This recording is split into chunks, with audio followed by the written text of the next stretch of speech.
There are many ways that meditation can help us in terms of benefits, but as well in how we can use the practice to enhance our life, not only on the mat, but outside of the mat. Meditation can help us to reduce stress, to release as well negative emotions, or to find a sense of inner peace, which is what I experience personally. Because then outside of the mat, you can act from a place that I like to call a place of faith, with love, with compassion, with understanding, because you're more in tune with your emotions and what they actually mean and what they try to indicate you.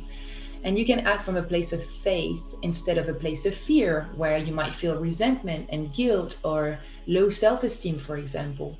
So, there are four ways that you can use meditation on the mat and transpose into your daily life so it can enhance your daily life experience. The first one would be to improve your focus. When you practice meditation, basically you train your brain to always go back to the breath or to focus on a point of attention. And as we live in a world of distraction, we challenge our attention span several times per minute because we have access to a flow of endless information from many different sources, and it can be very difficult to stay focused. So, when you practice meditation, you zoom your attention, you ignore distraction, and so you train your brain to retain attention and to sustain it. Over time, it helps you to achieve greater levels of focus in all aspects of your life. And you can become a better listener, a better communicator, and you can focus on what makes you really happy instead of focusing on what is bringing you negativity into your life. This doesn't mean that negativity needs to be ignored, but it needs to be observed with compassion and not trying to overanalyze it, but trying to dig deeper to see where is it coming from and identify the root so you can eradicate it or work on your limiting beliefs or the values that have been ingrained into your brain.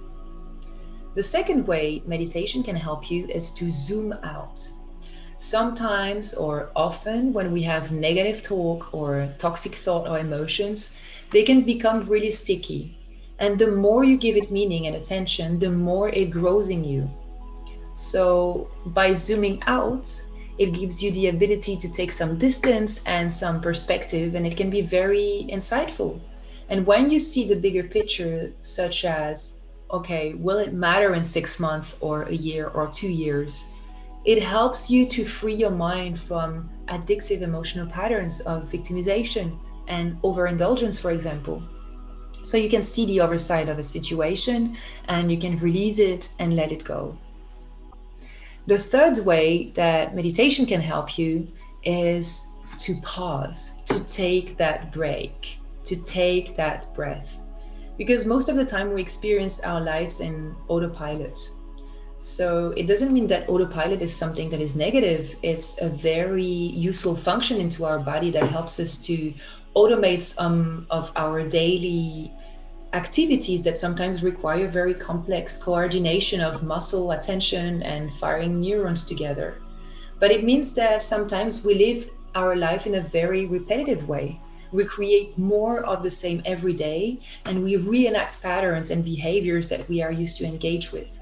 And this is not necessarily a bad thing for certain activities, but you cannot live your life this way because then you become the product of your environment.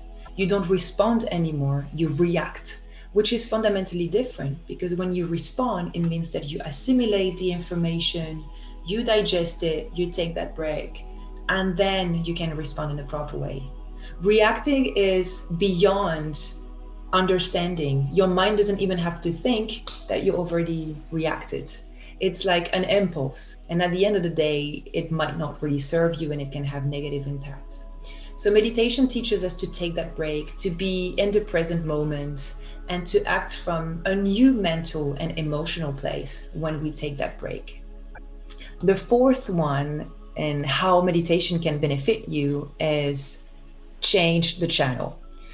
I really like it because you can perceive your mind as a TV with many different channels. Some are very entertaining, some are very informative and inspiring, but some are very toxic, outdated, and negative. And what is really difficult is that Sometimes the TV doesn't obey to us. It plays really bad shows over and over, and we can't seem to change the channel or to mute them.